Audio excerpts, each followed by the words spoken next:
Hey guys, and welcome back to Let's Play Mother 3. Okay, so now we need to be heading up to the north and going to Alec's house. We can pretty much just skip by all these people. There's the leader. It turns out, actually, if you talk to this guy and then, run up, you can see he kind of has a little speech bubble above his head there, but doesn't say anything, so... Just a little thing I thought I'd show off there. Nothing up here. Okay, so this is the entrance to the Sunshine Forest, which we're going to be heading through once again. And we're going to have a couple new enemies on the way there, actually. This is the first one, which is kind of just like a joke enemy. This is the Praying Mantis. Hands down, weakest enemy in the game. He brandishes the scythe and does 1 damage, so, what do you do? And then we can hit him once and he dies, so... easy stuff, 2 experience points. Gives us a nut, which is, the worst healing item. I think it restores 5 HP. Yep, 5 HP. Okay, so let's head on over to the right. We also have another new enemy here. No, I thought we snuck up on him.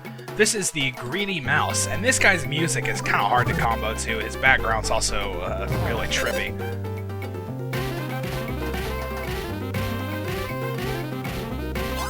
But there we go, 9 hits. He doesn't have a lot of HP, and he doesn't do a lot of damage. Really not a tough enemy at all, but... Okay, so now we can head to the north. Isaac's not in his house anywhere. Hot Spring's over to the left, in case you forgot. Let's see if we can get by these things. Alright. Okay, so we go up here, and there's actually another enemy we can fight. We've actually fought this once before. This was the Flying Mouse that we saw up in Lighter Shack. He's now just kind of a regular enemy. And I kind of want to show off this music, too. It seems... This one's really weird. It seems like the timing would be... 1, 2, 3, 4, 1, kind of like that. But it's actually like half a beat after that, like this.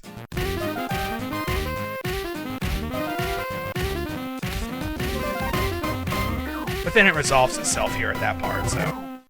But I really like this song, kind of just because of that, actually. But there we go, so... Again, it's a little bit weird, it's hard to get used to, but with practice, that's pretty much just how you get better at comboing, is practice, practice, practice. Alright, takes care of that guy, no problem. Okay, so if we go up here, that's actually sort of like a secret enemy that we can encounter. It doesn't look like he's around now. You might have to go in and out a few times, see if we can make him appear. I still don't see him. How about now? Wow, he's still not there, okay. 4th time's the charm? There he is. So this is the Soot Dumpling. This is sort of like a secret enemy. You really want to sneak up on this guy, because in order to defeat him, you have to combo. You don't have a choice.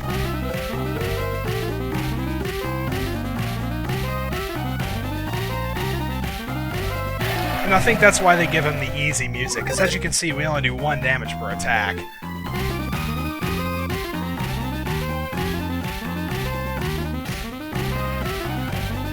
And he has a tendency to run away really quickly. Oh, he scattered soot about. That's not good. That'll make us start crying, which is another status effect. Basically, it means you're more likely to miss. Or actually, it means you are likely to miss, because you can't miss otherwise. But let's see how this goes. Alright. We hit him anyway, that's good, because what this guy does a lot is he gets scattered by the wind, which means he runs away and we don't get anything. But when we defeat him, look at this, we get 1,000 experience points, which is a lot. Trust me, that's a lot. We're getting 70, 80, something like that for enemies around this area, so... if you want to grind and you're somewhat decent at comboing, that's the enemy to do it off of. Poor Mouse, the house he was living in got burned down. Guess I have no choice but to hit the road. Yep, tough times for everybody, including the mice, huh? Okay, so now we're done with that. I'm going to try to skip all these guys if I can. Oh, man.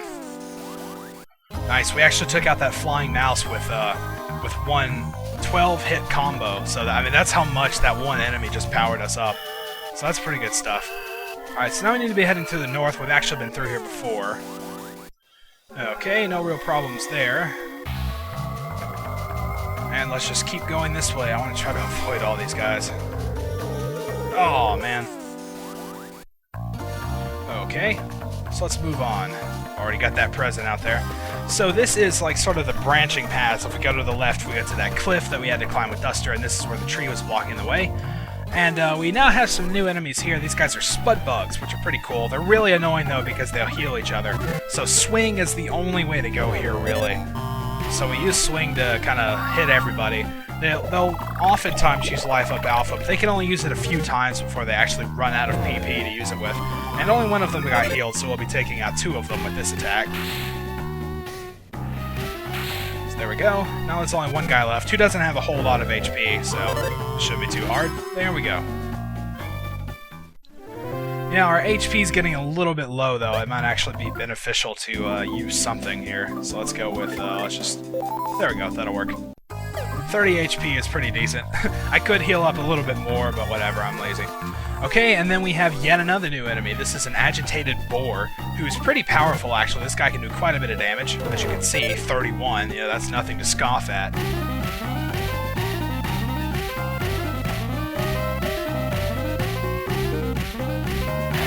There we are, nice 16 hits. Again, this is an easy song to combo, too, so... Man, it's a good thing I healed. That guy did like 60-something damage. This also brings up a little point that I haven't mentioned yet. The scrolling HP counter. He actually did, if you would have did the math, I mean, we had like 50 HP and he did like 30 damage. We should be at 20, but as you can see, we're only at like 45. That's because the HP counter scrolls down. If we actually end the battle by killing it before our HP scrolls all the way down, then it'll just stop there, and you're left with whatever it stops at. So that's pretty good. I am going to heal again, though. Let's just go ahead and use up a few more nut breads. We're going to be picking up a couple recovery items in this place because we're almost out, actually. 30, 40, and 60. So we'll be alright with that, though. It's not too bad. There's a present up here, which contains a beef jerky, so that's one of the ones we're going to be getting. These guys like to drop it, so I'm going to take this one out. Alright, we ended up getting nothing from that battle anyway, but oh well, it's no big deal. Okay, we're making pretty good progress. We've actually never been here before. Those are just the same mischievous moles that have that we saw in that cave when we were with Duster earlier, and that rock. Yes, it is chasing me. It's not just appearing to move. You're not seeing things. I want to put on this Aquarius bracelet first, get us a little bit more defense, and now we can take it on. This enemy is the Crag Lizard, which is pretty cool, actually. His background's kind of weird.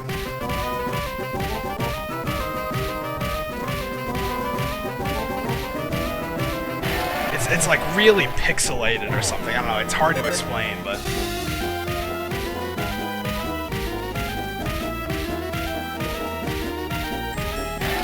Yeah, but these guys, they have pretty good defense and a fair amount of HP, so they could take a little while to defeat, but thankfully they don't actually do a whole lot of damage, so there's really no need to worry about them too much. Hey, we leveled up, alright. So let's just continue going north here. Got some more enemies over to the left, but there's nothing we can do over there. So we can just head over to the right, and now we're actually already at Alec's house. As you can see, we're right there. So we're going to get a little bit of familiarity here as we walk up. We can see things are pretty much exactly the same as they were when we were here earlier, which is kind of, it really gives you a flashback, you know, because we were just with Hinala and the kids, you know, just a few days ago, so I don't know, it's kind of harrowing, I guess.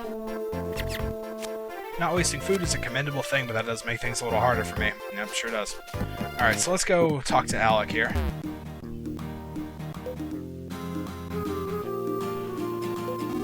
Oh, you made it. Traveling through the forest has become quite dangerous indeed. Yeah, it sure has. What were those extremely bizarre flying mouse things with bug wings? It seems one bit me right on the head, too. I've healed up perfectly, though. No, none of that matters. I know where Klaus might have gone. Well, that's good. According to my froggy intelligence, he's at my friend's house. Froggy intelligence? Let's head there right now. And Alec joined your party, and oh man, let me tell you, Alec is a handful. He's not a main party member, of course, as you can tell. Nothing in the status screen, so just one of those guys that tags along with you. But he is going to be interrupting us a lot, so get used to him. Ah, nice really like setting out music too here. Flint, when I said froggy intelligence just now, you thought, what? Didn't you? Frogs work for my friend as messengers. My friend is able to talk with frogs, lizards, and what have you. See that lizard there, for instance? We just need to go in the direction it tells us. Okay, that's an arrow lizard. It'll point us in the right direction. Which you don't really need to use these guys that much. Flint! Yep, here he goes again. You have doubts about this friend of mine, don't you? My friends are known as Magypsies. They lived isolated away from civilization for a very, very long time. Alright. So this is the arrow lizard. I am a lizard. I will show you which direction you need to go. Round and round we go. Where I stop, soon you will know. And he spins around and then tells us where we need to go.